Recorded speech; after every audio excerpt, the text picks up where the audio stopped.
Magandang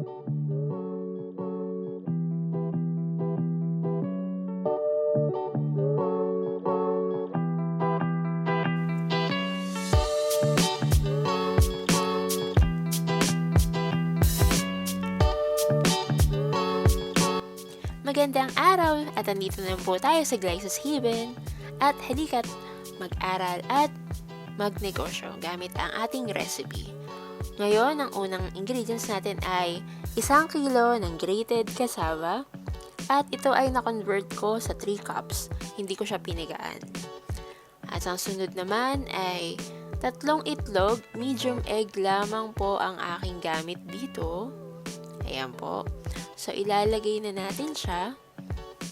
Ito po yung magbabind sa ating cassava. At ang sunod naman po ay ang half cup ng sugar. Pwedeng puti or pwede ding pong brown. And then, ang next po natin ay, of course, ang ating cream or coconut cream. Pwede po yung fresh gata or yung mga nasa grocery kung hindi kayo makakuha ng fresh na gata. Ngayon, i-mix lang po natin ito ng maigi. Ayan po. Hanggang sa mag-well combined. At ang sunod po natin ay, nilagay ko po dito ube condensed. Kung may ube condensed po kayo, pwede po. Pero kung wala po, ay pwede naman po ang ordinary condensed milk. Gagawan na po natin ng paraan para maging ube later on. E di, mas tipid po tayo. Kasi parang napansin ko mas mahal po yung ube condensed. So, ito na po yun. Imbes na 2 tablespoon, gagawin po natin 3 tablespoon ng ube color and flavor. Ito po. Yan po yung magpapalasa na ube. Kung meron po kayong halaya, ube jam, lagyan nyo po ng 1/2 cup. Kung hindi pa po kayo nakasubscribe sa akin channel, paki-subscribe and paki-click naman po yung bell para parati kayo updated. Ayan, so nakita nyo sobrang violet na siya, 'di ba? Okay to, 'di ba? Mas mura kasi napansin ko yung plain. And syempre para mas maging malinamnam, we will be putting 2 tablespoon of softened butter. Kung walang softened butter, pwede po ang margarine. Okay po? Ayan, so wag po kayo mag-alala kung nagbubuo-buo po yung margarine or yung butter nyo. Okay lang po yan kasi lulutuin naman po natin. Nga pala ang recipe nito ay no bake. Okay? So, sa mga walang oven dyan, patok ito. So, ito, tuturuan ko kayo kung paano yung ginagawa ko. Nung bata pa ako, FYI lang ha. Ito na yung ginagawa ko pagka nagtitinda ng kasabay yung nanay ko. Tagapahid ako ng margarine sa lahat ng lyanera niya. Kasi, ang gamit lang namin nun, turbo. So, kailangan madali yung pagsandok pagkaluto na. So, ayan. Nagrisa natin yung ating lyanera.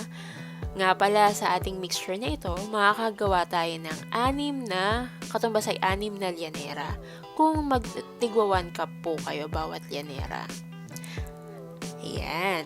So, ang ginagawa ko po usually dito, para sukat na sukat, pantay na pantay po sila, walang labis, walang kulang, ay naggamit ako ng measuring cup.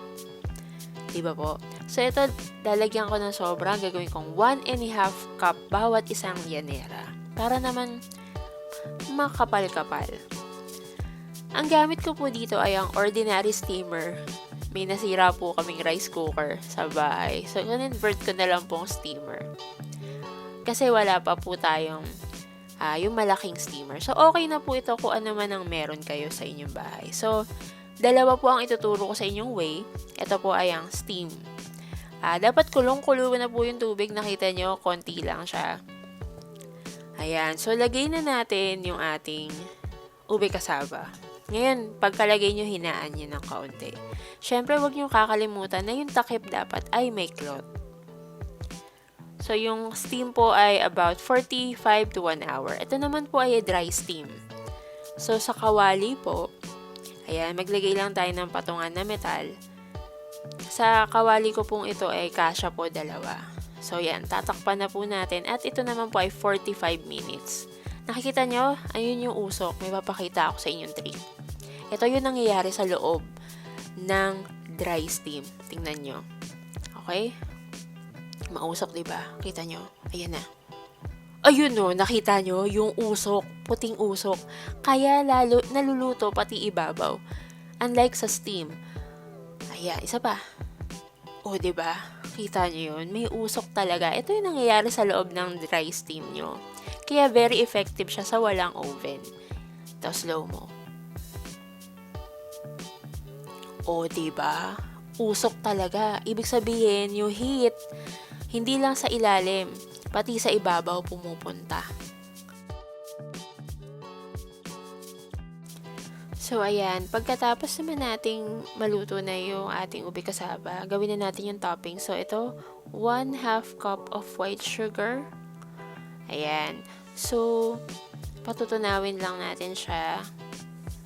Medium to low fire lang yung gamit natin dito. So, wag masyadong malakas yung apoy, baka masunog. So, make sure na mahinang apoy lang. Antay-antay lang. Pupunta rin. Or, antay-antay lang tayo. Kasi, yung pag-aantay natin, magiging, the long wait is over nga naman. Ayan na. Malapit na eh. Kita mo? Ando na tayo. Because this is the best way para magawa natin yung caramel topping if wala tayong oven or turbo. So, I'm giving you an alternative way, cheaper way, pero medyo matagal nga lang siya.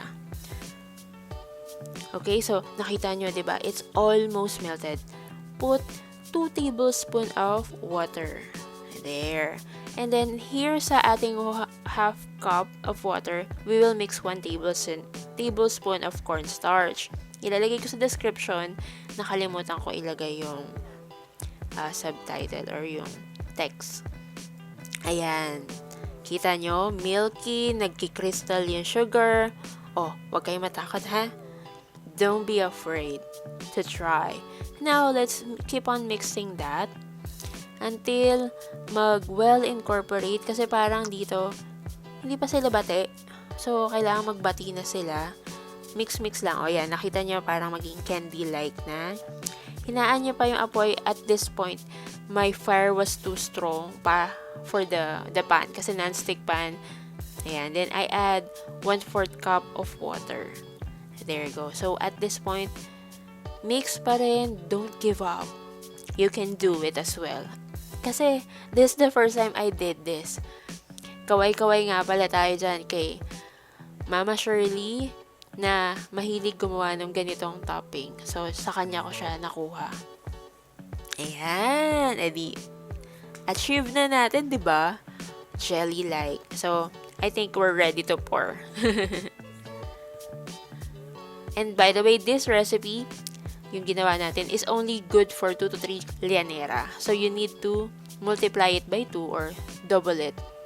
Okay? There you go. So, once you pour it dun sa ube kasaba, before serving, chill it in the ref or let it cool.